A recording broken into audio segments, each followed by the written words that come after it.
কি গো, বাবু সোনা ঘুমালো? হ্যাঁ গো হ্যাঁ, সারা দিন দুষ্টুমি করে, এখন ঘুম পাবে না? বেশ বেশ, এই বয়সেই তো একটু দুষ্টুমি করবে, তা করুক। চলো, আলো নিভিয়ে আমরাও শুয়ে পড়ি। রাত গভীর হয়ে আসে। হঠাৎ চাঁদের আলোয় একটা মস্ত পাখির ডানার ছায়া পড়ল বাড়ির উপর। হ্যাঁ গিন্নি, শুনতে পাচ্ছ?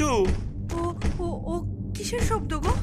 কেউ যেন দরজা ধাক্কাচ্ছে, ধারালো কিছু দিয়ে দরজায় আঁচড়াচ্ছে। আমার খুব ভয় করছে গো।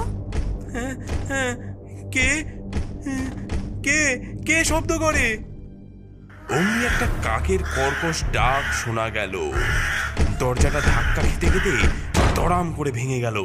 ঘরে ঢুকে এলো একটা মস্ত বড় কাকের মতো প্রাণী। ও উড়ি বাবা, উড়ি বাবা, কে গো? কে গো? কে কে কে তুমি? হ্যাঁ, প্রাণীটা এগিয়ে যায় দোলনায় শোয়ানো বাচ্চাটার দিকে। ওগো ওগো, এই যে আমাদের সোনাকে নিয়ে যাচ্ছে। এই এই এই দাঁড়া দাঁড়া, খবরদার বলছি, ছেড়ে দে, ছেড়ে দে আমার ছেলেকে, ছেড়ে দে।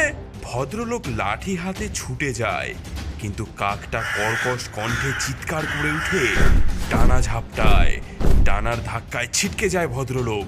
কাক বাচ্চাটিকে নিয়ে ঘর থেকে বেরিয়ে আসে। দাঁড়া দাঁড়া দাঁড়া, যেও না যেও না, দাঁড়াও। কে কোথায় আছো গো? আমার ছেলেটাকে নিয়ে গেল গো, বাঁচাও। কাক বাইরে এসে বাচ্চাটা দু হাতে নিয়ে আকাশে বিশাল ডানা মেলে দূর আকাশে উড়ে চলে গেল। এদিকে গ্রামের লোকেরা ছুটে এলো। এই ধর ধর ধর ধর ধর, আরে আরে ধর ধর, নিয়ে গেল নিয়ে গেল, আরে ধর ধর ধর। সকলে মিলে শুনতে পেল আকাশ থেকে কোনো এক মহিলা তার ঋণ ঋণে গলায় বলে উঠল, নিয়ে আয়, নিয়ে আয় আমার কাছে, জলদি নিয়ে আয়।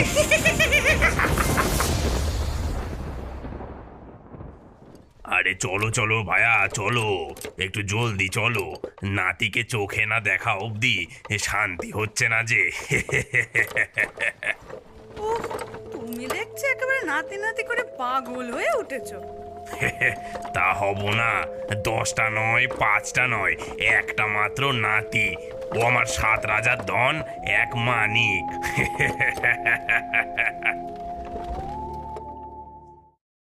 হায় হায় হায়, হে আমার কি হয়ে গেল গো, হে আমার কি হয়ে গেল, আমার ছেলেটাকে উড়িয়ে নিয়ে গেল।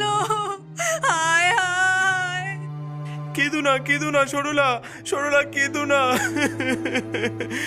আমাদের ছেলে আবার ফিরে আসবে, সরলা কেঁদো না। হ্যাঁ, সরলা সরলা, কি হয়েছে? সরলা ও গ্রামের লোকেরা সব কথা জানায়। দুঃখে ভেঙে পড়ে গোটা পরিবার।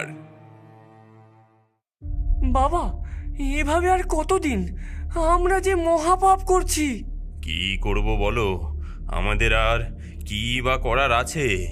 এভাবে বন্দি থেকে তো আমরা কিছুই করতে পারবো না।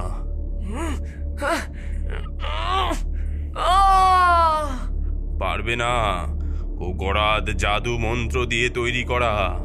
অপেক্ষা করো, ঈশ্বর ঈশ্বর নিশ্চয়ই কোনো উপায় বের করে দেবেন। এক জায়গায় কাকেরা মানুষের বাচ্চাদের এক মন্ত্রপুত কাকের ডিমের ভেতর পুড়ে দিতে থাকে। কাকেদের সেনাপতি এসে জিজ্ঞাসা করে, আপনার আর কতগুলি বাচ্চা প্রয়োজন? অনেক অনেক বাচ্চা প্রয়োজন। এই ডিমের ভিতর বাচ্চাগুলো ঘুমিয়ে থাকবে, তারপর একদিন ডিম ফুটে জন্ম নেবে কাকাসুরের দল। কাকাসুর? কি এই কাকাসুর?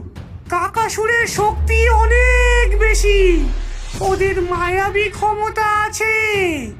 ওরা আমাকে মা বলে ডাকবে আর ওদের সেনা বানিয়ে